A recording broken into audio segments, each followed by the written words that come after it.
Good afternoon. My name's Hugh Lufton. I'm a planning consultant, principal of Lufton Associates Chartered Planning Consultancy based in Stafford. This is the fourth in a series of hopefully informative short videos about the planning system concerning topics that are of interest to people. And this one is about the 4-year rule. This is quite a well-known concept.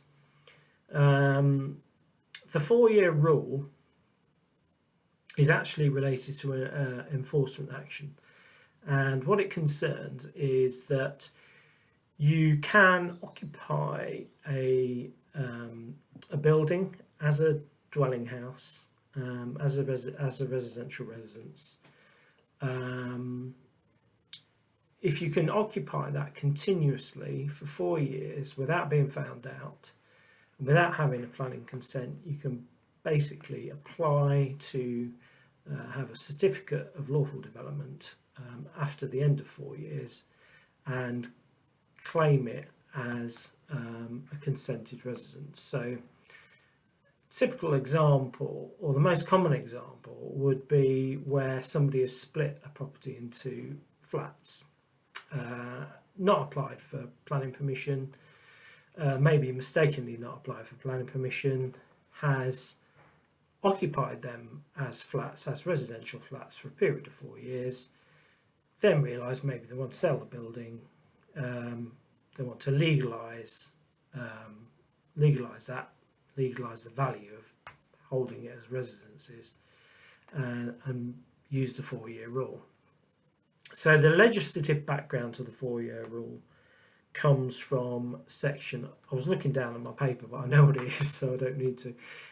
Comes from section 171B of the Town and Country Planning Act 1990, and it relates to time limits for enforcement. There's a 4-year rule and the 10-year rule, which are very commonly used.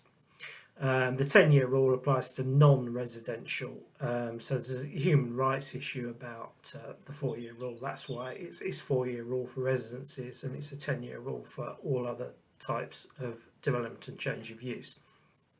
Now, the 4-year rule is sort of intrinsically kind of linked with, or often I feel intrinsically linked with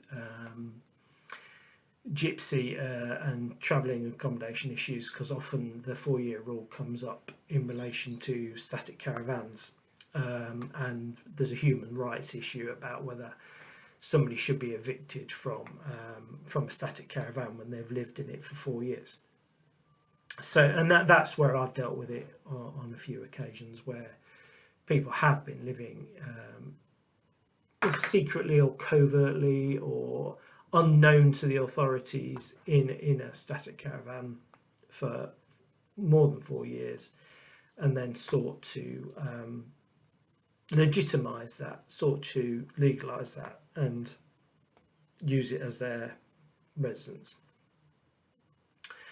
Now, I've been asked about this, as I say, on a number of occasions, sometimes as bold and as people saying, well, how could I live somewhere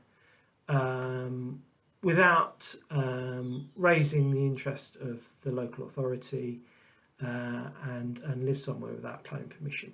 And there's all kinds of people living in trees, or people living in log cabins, or people living in tourist accommodation then claiming that has become residential, or number of occasions been asked about containers, people buying shipping containers and sort of hiding them in the woods and then claiming them as residences after 4 years. Now the problem is with that, and it's a significant problem, and this is how I advise, is that you have to demonstrate that you have been living there for 4 years. Now, to demonstrate that, some of the obvious indications are that you've been paying council tax.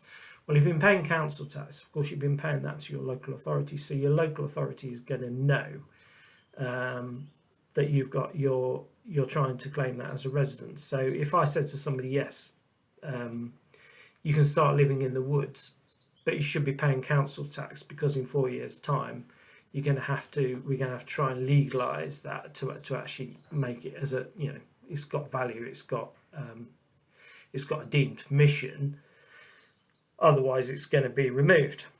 So the test is, and so this is used often for flats. Let's use the example of flats. So so a landlord or somebody has owned a building, they've converted it into flats. They've legitimately paid council tax on those flats. They've got tenancy agreement on those flats. Now they're two good indicators, two good pieces of evidence that you could use in the application for a certificate of lawful development. So if you've been paying council tax somewhere for 4 years and the local authority hasn't served you with a planning enforcement notice, if you've got tenancy agreements with tenants, if you've been paying utility bills, so you've been paying for your gas and electricity or water, if you've actually managed to get it onto the land registry, onto a title deed, if you've got photographs of you using it for 4 years, so you've actually been diligent and kept photographs and said, well, you can clearly identify that you moved into this property 4 years ago and have continued to live there ever since. So photographs, sworn affidavits of neighbours or other tenants, they're all good evidence. So you need quite a lot of evidence in an application for a certificate of lawful development, lawful use. So yeah, there are examples where flats, where unbeknown to the owner, they didn't know that they required planning permission to convert them to residences. That's one area. 4-year rule, probably the most obvious one it could apply. The 4-year rule for other types of development, I'm not sure. They're very difficult. It's very difficult to demonstrate that you've been. If we're starting from a standing start, you could demonstrate that you'd lived somewhere for 4 years, paid the council tax, paid all your utility bills, and the council doesn't notice. Very difficult indeed, and something I would advise quite strongly against. There is a classic case, probably one people probably know about, is the mock Tudor mansion behind the hay bales. This is called Fiddler's, or is known as Fiddler's Castle. There was a chap called Robert Fiddler who built a mock Tudor mansion in 2001, and it was Reigate, I think Reigate and Banstead Borough Council, who didn't like it very much, thought he was very covert. So basically he built this Tudor mansion, completely hid it with tarpaulins, covered it in bales and tyres. People were sort of to think it was it was a barn. It was a barn with hay storage, although it didn't look anything like that. It just looked like a big tarpaulin with a few hay bales on it. But he managed to do that, and then he uncovered it after 4 years and said, "Look, I have a mock Tudor mansion under here," and I think it was all fitted out and everything. Anyway, this led to the council didn't like it. They didn't like being duped, as you might imagine.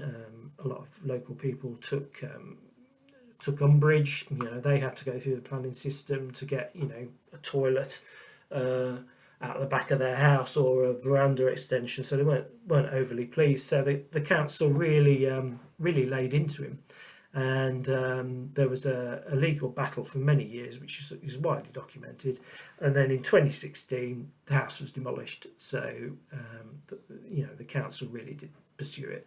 So I don't strongly advise it. There are legitimate routes. There's legitimate mistakes that are made where people didn't realise that you needed to apply for planning permission. And with respect to gypsy and traveller communities, they're often communities that don't realise that they need planning consent to live in a static caravan, for example. there's more than a few examples of those locally, and I have been involved in some of those, and I've been involved in some of those, advising them about appeals when the council has turned on them and served an enforcement notice. Further to that, there is a complication. Of course, we're now sort of into a year we've not had COVID restrictions, and COVID restrictions played havoc for enforcement actions for councils. And there was a number of things happened and things that people did during COVID that they wouldn't have done, wouldn't have probably got away with at other times. And COVID went on for a long time, and 2 or 3 years later, they're well into their or 2 or 3 years of COVID. They will, if you'd known how long the COVID restrictions were going to last and how long enforcement officers would be affected and wouldn't go out and look at things, then that would have been great hindsight. But yeah, it's something we would do, something we would apply, certificate of lawful development, if we thought there was a really good case with the evidence, genuine reason why the mistake had been made from the outset. It is sometimes, planning is complicated, there is a misunderstanding, so you can win some cases. Of course, if you've done it, then you need to do that. You need to legalise that use, otherwise really your property's worthless as a resident. So we would advise you to do that. Quite interesting. There's lots of information about it online, of course, lots of opinions about it. The Fiddler's Castle is quite an interesting case to read about. There's lots of information on there. I think it was in some of the tabloid newspapers again and again, because it was quite an interesting story. But if it keeps planning in the public eye, all for the good. Okay, thanks very much. Bye.